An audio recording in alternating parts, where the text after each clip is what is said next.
science is defined sometimes as a study of the nature of the mind. Yes. And in some cases it's understood as the investigation of knowledge. What exactly is cognitive psychology? When most people think of psychology, they really think of disorders or difficulties or social issues. So cognitive psychology or cognitive science really addresses what we call cognitive functions. Okay. So how do we perceive objects around us? How do we navigate space? How do we remember what we did yesterday versus what we did 5 years ago? Okay. Or how we might even retrieve knowledge, Okay. how we might reason, or how we might use language. But cognitive psychology encompasses not just retrieval and storage of information, but also these days it involves aspects of existence like anthropology, computer science, and so Yes. many other things. Why? Computer science is a very good example that you actually selected, because if you look at the terminology we use to describe computer functions, a lot of them involve storage, Okay. a retrieval, Okay. erasure of information, and we think of memory in the same way, that we've forgotten something, we've stored something. So that's one of the natural connections between computer science and psychology, particularly cognitive psychology, Okay. and why the terms begin to overlap between the two. Okay. What importance does memory have in cognitive psychology? Is memory the core of everything there, or is it just a part of understanding knowledge management or knowledge investigation? Memory serves a very major role in life. Okay. So it is something that connects us to our past. It is something that connects us to our future. People plan based on what they have done, where they have been, where they plan to go.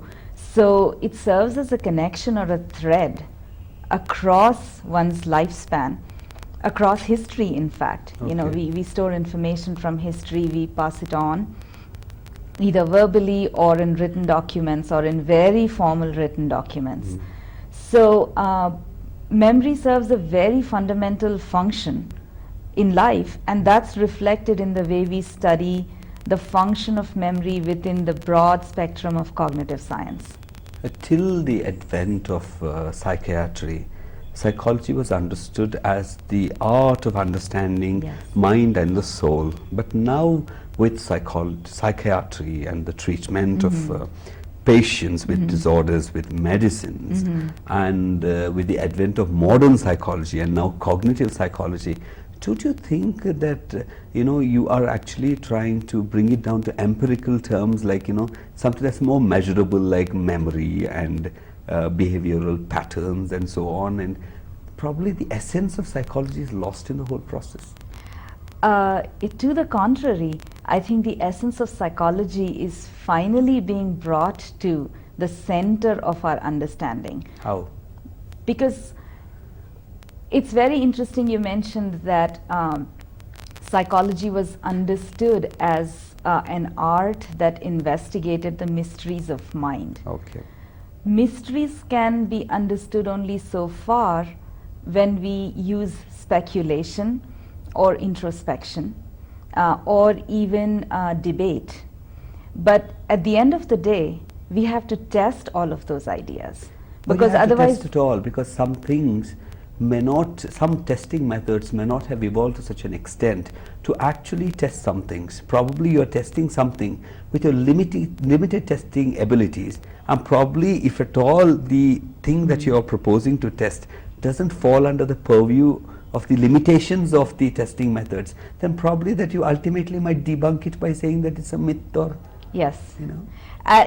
In the study of mind, that is the greatest challenge, because it is the greatest mystery, how the mind works.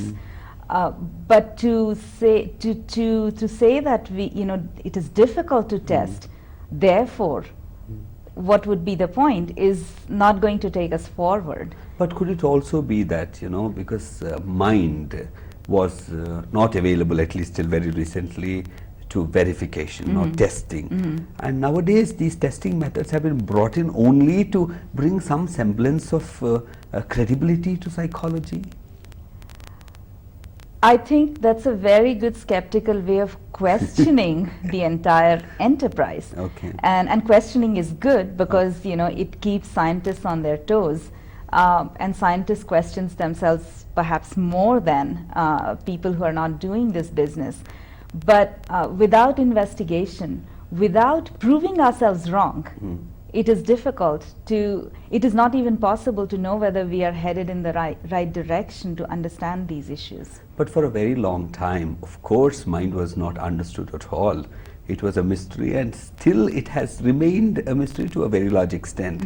And it's also this suspicion that most of these psychologists develop cognitive psychology only to, you know, find a way to at least define mind to an extent.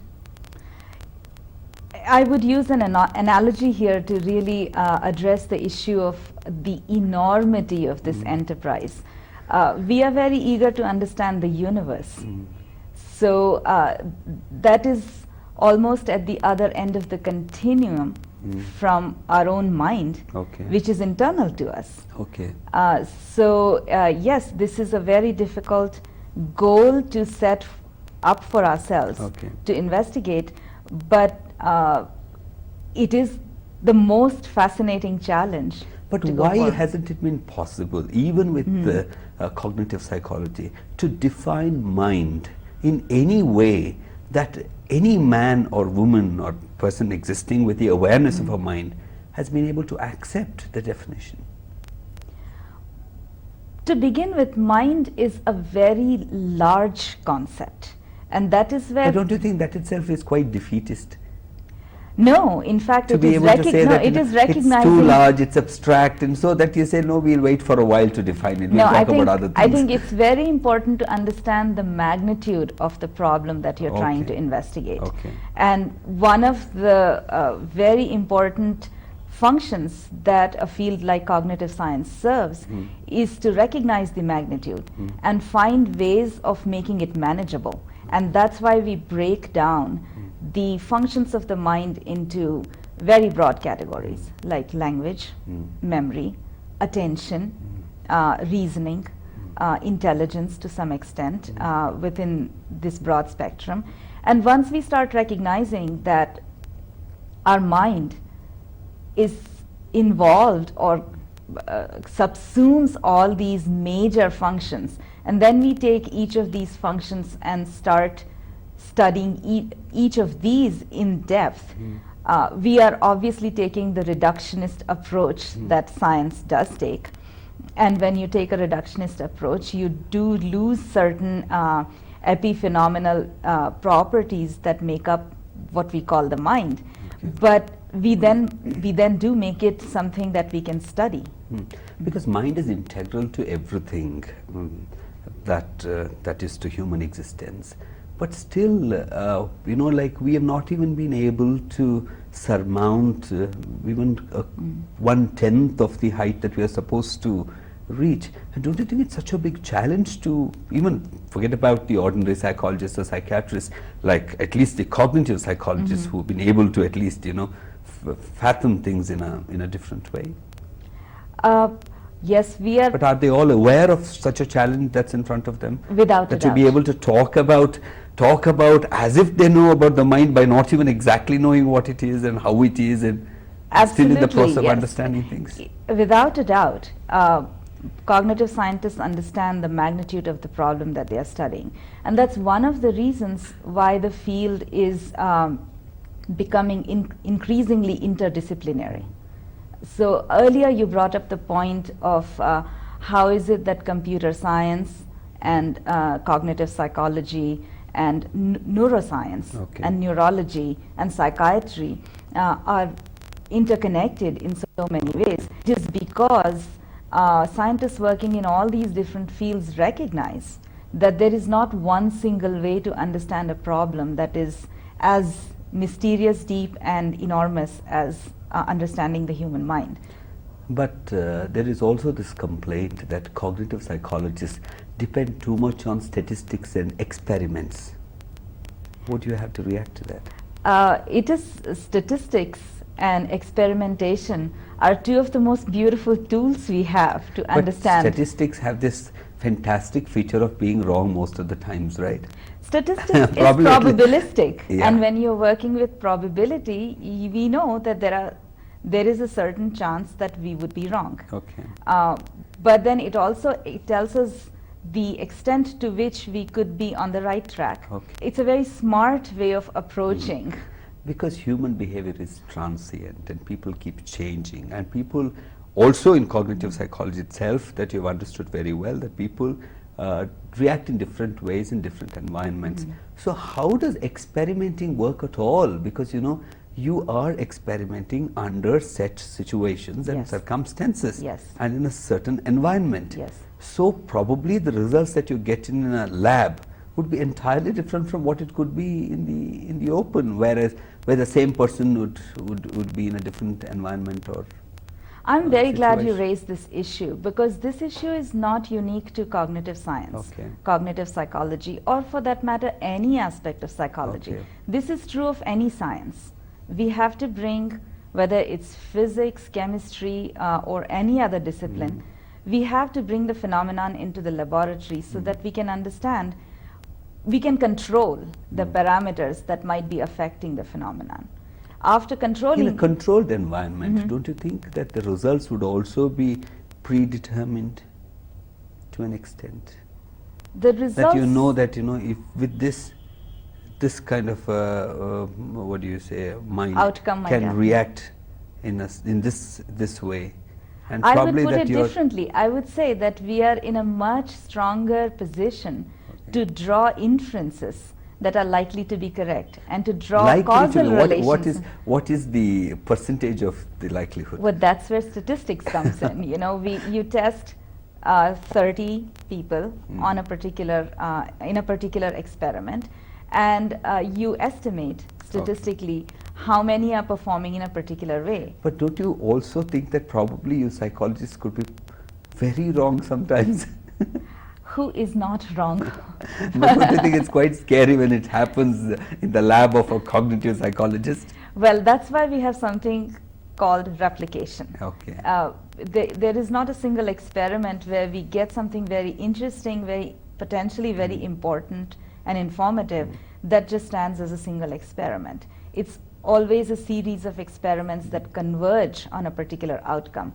So in that fashion, it's science the way it is applied in any discipline that we apply in cognitive psychology. What essentially are cognitive functions? Well, we've been having a very interesting conversation right now. And if you break it down, there are so many different components that are going into this conversation. The very first is the ability that we both have to use language. Okay. So that's a very, some may argue, very specialized cognitive function, Okay. because we think that humans are unique in being able to use language to this Okay. extent. That's under debate, but nevertheless, that is one major cognitive function that we can immediately identify that makes this communication possible.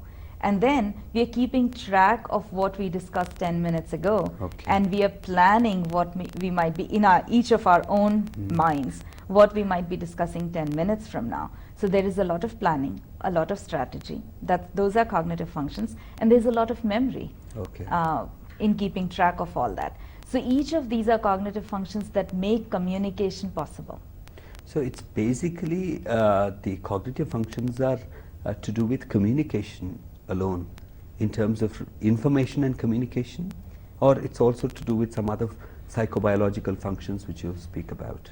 Communication would be one major example, but you have picked on a very important aspect of what cognitive scientists and neuroscientists are very busy studying these days, and that is the underlying neurological, neurophysiological, or even biological components that might be influencing the way we think, the way we remember, and the way we function in the world. So communication is one aspect, but how we get through our jobs, through the day, it involves every cognitive function at one point or another that we bring to bear on it. How did we get from our respective homes to the studio today? It involves remembering spatial relationships, navigating through that. So all of our day-to-day functioning is composed of, we think of it being composed of emotion, intelligence, but putting it all together are these cognitive functions that make us bring all of it to fruition. You've been specializing in understanding memory. What important a role does memory play in understanding the cognitive functions of the mind? Memory is one of the major components, or one of the major cognitive functions that we have. So one way normally memory is understood as storage and retrieval of information. Yes. And also memory is supposed to be sensory memory, short-term memory and long-term memory. Yes. Correct? Yes. But what is this implicit memory and explicit memory? The earlier models of memory distinguished between what you correctly just pointed out as three major types. Sensory, where just the information that comes in very, very temporarily we store, and short term. That could also be understood as short-term memory. Why do you say it's sensory? For instance, you know, like I think there was this experiment to show some words for just 1/10 a second to people, and like, you know, you would, and there were so many people who could remember when there was an auditory what do you say, signal. Yes. But how that is different from short-term memory? Well, for one thing, the experiment that you just described involves retention of that information for about a quarter of a second, 250 milliseconds. Whereas short-term memory, depending on the particular type of information. Why is it called sensory? Because, you know, it's attached to the senses. It is very auditory and visual. That's right. It's very sensory in nature, and if it came in through the auditory channel or the visual channel, there is not enough time to transform it to a more abstract level of representation. So if it is presented visually and suddenly we mask that information, people are not going to be able to report that information. Then do you think that if somebody can actually master the art of memorizing things in a sensorial manner, then he or she can actually just have this photographic memory, that you can just look at things and just remember? Sensory memory is something that all of us have at our disposal, and all of us are able to display. But it is not so much utilization. It is something that we probably use all the time. When we are reading, we are jumping from one word to another very rapidly, and it's probably the sensory memory that's providing the transition as we rapidly scan through the page. But it's basically that, you know, like, it's time for us to understand that you don't have to wait at a word and try to digest it. That's right. But the mind has its own way of, you know, taking information, which we probably have not recognized. Well, that's what cognitive scientists are demonstrating. That there are you telling this to the people also, or only that you people have understood this? Well, a show like yours is very useful in being able to tell people that this is how our ability to read can be understood, because there's so many levels at which we are bringing. There is so much information that you're gathering and inferring, but are you also trying towards applying it, trying to devise methods for applicability of such wealth of knowledge that you're getting out of your experiments? Well, there are two branches of this discipline. One is basic and one is applied. And so basic scientists are discovering all these properties, principles, and these fundamental processes that all of us use. And applied cognitive scientists, particularly those who are involved in studying human factors. So how is it that knowing all these fundamental principles, we can use it, for example, in the cockpit, Okay. where there is this influx of information. How can we use it in the workplace so that the work environment is designed to optimally utilize these functions? So there is definitely an applied branch. I do want to go back though to an earlier distinction that you asked me about, that of implicit versus explicit memory.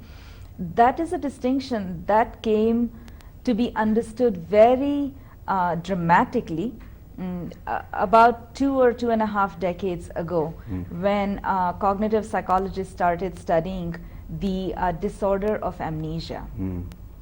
The way this whole distinction came to the forefront was by the discovery that even though people, after they become amnesic, and that is to say that they are unable to remember what they did this morning, even though they might be able to very well describe what they did when they were 5 years old or when they were in college, but since the onset of this amnesia, they are unable to describe or retain incoming information. Okay. Well, that is the general belief and that is the general behavior where amnesic individuals cannot report what they did or what they learned in the ongoing day.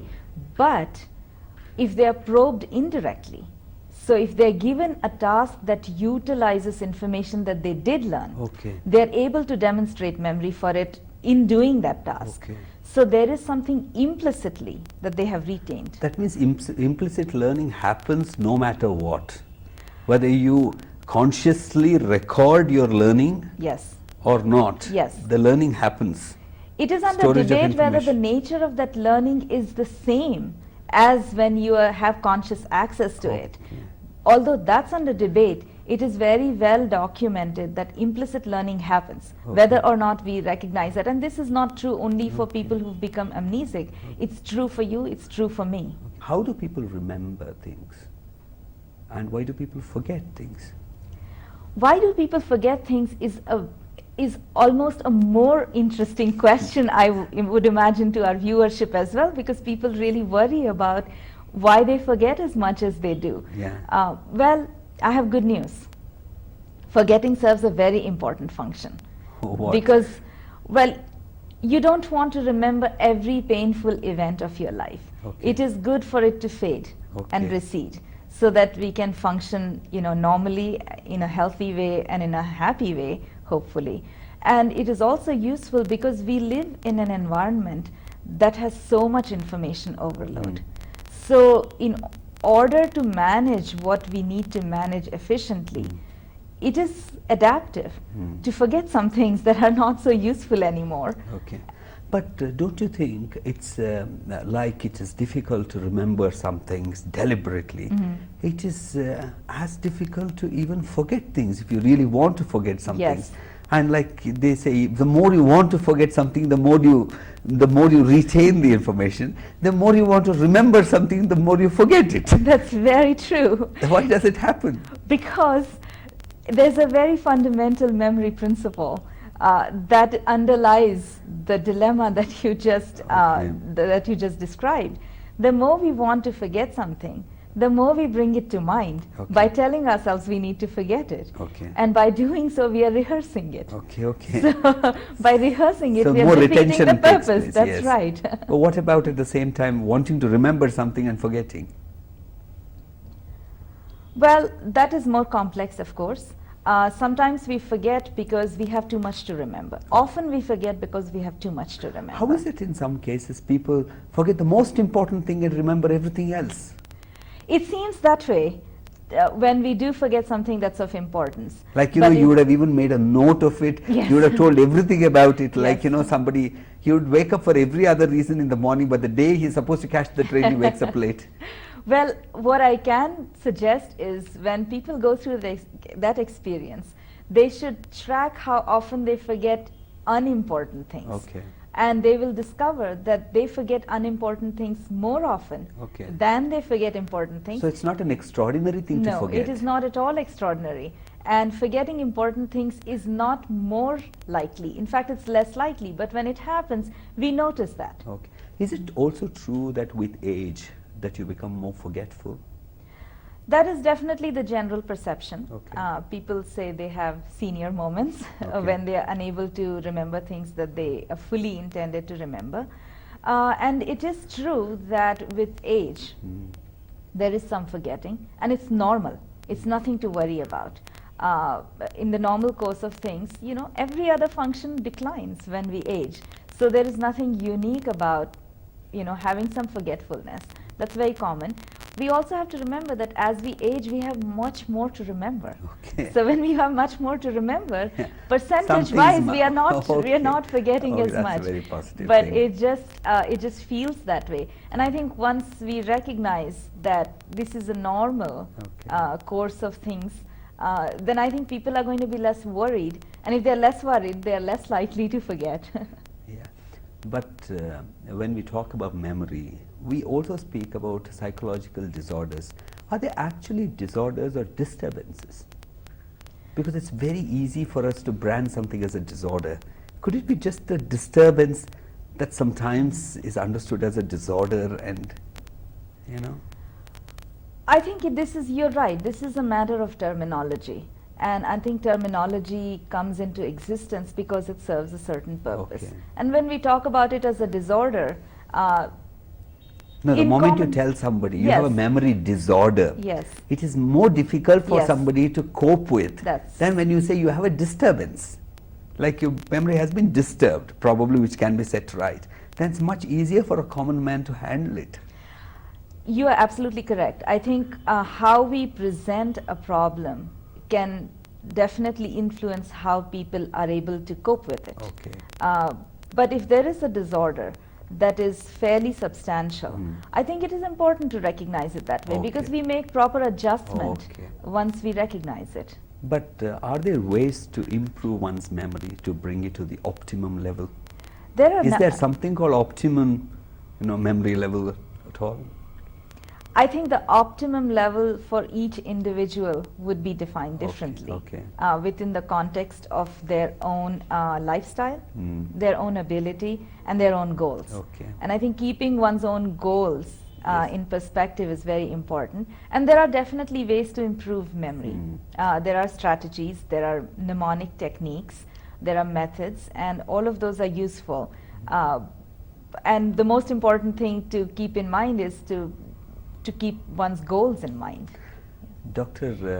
Rajaram, you certainly, like you mentioned earlier, not in this context but elsewhere, you're not actually as young as you look. You've been in this profession for over 18 years now. That's correct. After you went from India after completing MA in psychology, you've been in the US for about 18, That's 19 correct. years. That's And you've been correct. also teaching cognitive psychology. Yes. You've been teaching postgraduate students, graduate school, and you've been doing a lot of work. You're a recognized person. Your students also like you very much. And some of them also have been writing about how much they like your work. But where do you think that your work has been unique? There are two areas that I'd like to identify, and I hope that those who are interested in this field would find this kind of information useful. In terms of, so the two areas, one I would like to identify in my research, and the other I would like to identify as my professional contribution that goes beyond research. In research, one of the very favorite lines of work that I've been doing that I hope has contributed to the field is the empirical demonstration. Okay. That what we experience as subjective memories that seem very personal and very different from just pure knowledge, but something that we call the experiencing of the past, can actually be objectively measured. And it can be distinguished from knowledge, because that's what makes life and living so unique Yes. and so personal. So in terms of research, that is something that I identify as a very favorite line of my work, and my efforts to demonstrate that what we learn implicitly can actually be put to use, whether or not we are aware of it. But in terms of my professional contributions, I've been engaged in a lot of editorial responsibilities. I'm currently an associate editor of a review journal called Psychological Bulletin. And prior to that, I was an associate editor of a journal, an empirical journal. Okay. So in that capacity, I'm able to, well, my job is to review papers that are submitted and determine whether they cross the threshold. But a very important and gratifying part of that job is to actually give feedback and direction to younger investigators who are getting into the business and giving them feedback in ways that they can improve what they're doing. Dr. Suparna Rajaram, I'm sure that you're doing a great work, and I'm sure you have a great future too, and you've made a name for yourself, and also you've been contributing a lot to the society, and probably people might be able to benefit a lot in the long run. Thank you very much. Thank you. Thank you for having me.